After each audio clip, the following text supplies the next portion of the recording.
L'extraversion, c'est souvent une personne qui va sacrifier beaucoup le futur pour le présent. Et d'être capable de calmer l'impulsion du présent pour dire, attends, si je veux bâtir de quoi dans le futur, il faut aussi que j'apprenne à gérer le présent. Donc, c'est très difficile comme entrepreneur de bâtir quelque chose de durable dans le futur, dans lequel on va s'accorder le temps de construire quelque chose, si on est toujours en impulsivité et on sacrifie le futur pour saisir des objets brillants dans le présent, puis se dire « Ah, mais là, c'est correct, moi, je suis dans le flow, je suis dans le présent, c'est correct, kumbaya! » Et finalement, on dit toujours « Ben, moi, j'ai jamais rien construit, je me demande pourquoi. » OK? Donc, il y a la notion de l'écoute, il y a la notion de c'est pas parce qu'on est extraverti qu'on peut nécessairement communiquer ou impacter. Il faut apprendre à écouter. Les meilleures idées de marketing, de croissance, d'opportunité, de créer un nouveau produit, d'offrir un nouveau service, de faire les choses différemment, des fois, ils viennent de nos clients. Très souvent, ils viennent de nos clients. OK? Donc, juste que vous puissiez voyager un peu, à apprendre à vous connaître. Si vous allez sur Internet, faites le test du Big Five. Il y a des tests en français, testez-vous. OK? C'est le modèle Océan ou le Big Five. Maintenant, 2 dernières lettres de ça. Le A, pourquoi? Agréabilité. Oh, ça en a un gros. Que vous soyez dans l'industrie du service, que vous vendiez un produit ou que vous soyez dans le service à l'humain, l'agréabilité, c'est parfait. C'est dit d'une personne qui quoi? Qui veut souvent plaire, oui ou non? Veut être quoi? Aimer des autres ou détester des autres? Il est prêt à dire oui à tout le monde, même s'il passe son temps à se dire ou à se dire non. Yes? OK, donc imaginez ça en business. Imaginez ça en business. Moi, il n'y a pas beaucoup de monde qui le savent, mais en 2018, j'avais pris une pause de 2 ans de l'Académie Zéro Limite parce que j'étais pris dans l'enfer de mon agréabilité.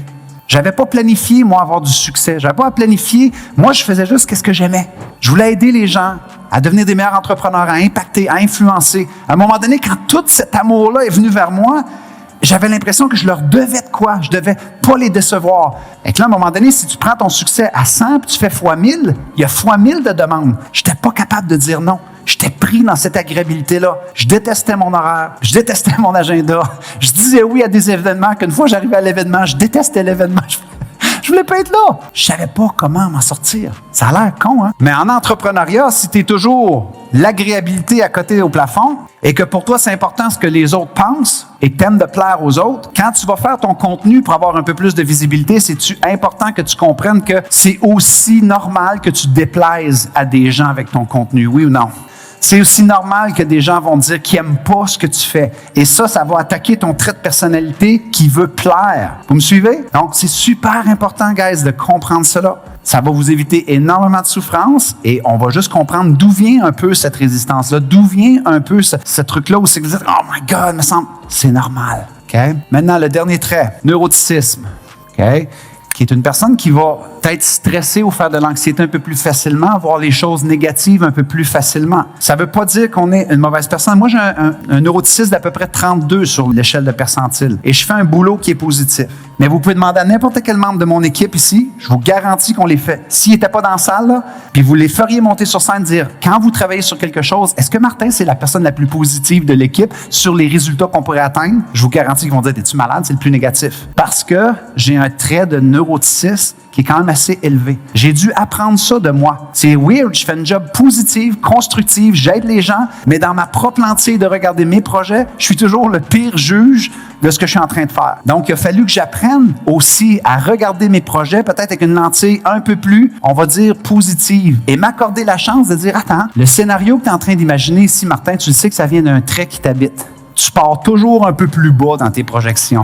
Tu pars toujours un peu plus négatif dans tes projections. Et si tu t'accordais la chance peut-être de voir un peu que dans le passé, tes projections négatives ne se sont pas nécessairement révélées, mais que tu as peut-être aussi bien fait. Et ça, c'est venu quand même en m'accordant la permission et l'autorisation de dire, regarde, et si je donnais une chance à mon projet avant même qu'il commence? Mais encore aujourd'hui, je vous le dis, là, mon équipe capote, là. On fait des projections des fois pendant nos promotions. Combien tu penses qu'on va vendre de ceci? Combien tu penses qu'on va vendre de cela? Je perds toujours. Comme j'ai jamais gagné une compétition comme ça. Ils rient tous de moi. Donc ici, si vous êtes une personne qui a peut-être déjà tendance à stresser facilement, à faire de l'anxiété ou à voir les choses un peu plus négatives, ben de dire, hey, dans l'entrepreneuriat, si tu continues que à avoir ton projet, que à voir les choses que tu vas faire comme ça, il va avoir plus de souffrance. Donc il faut que soit que vous vous accordiez la chance de au moins voir le truc un peu plus positif, un peu plus constructif, célébrer vos petites victoires, célébrer les progrès invisibles, célébrer le fait que vous continuez et pas aller vous comparer négativement avec des gens que ça fait 10 ans qu'ils le font. Parce que sinon, on va se faire violence d'une façon assez hallucinante. OK? Donc, je voulais au moins déposer ça là pour qu'on puisse tout le monde comprendre que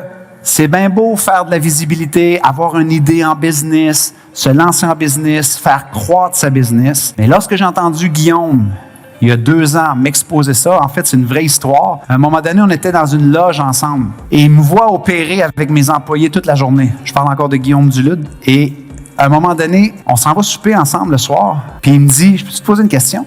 J'ai dit oui. Il dit, toi, là, à la fin d'une journée, il dit, tu dois être brûlé. J'ai dit, pourquoi? Il dit, être agréable de même. Il dit, tu sais que tu dois être brûlé. Ben, j'ai dit, oui. Ben, non, mais des fois, oui. Mais il dit, man, il dit, faut que tu travailles ta désagréabilité.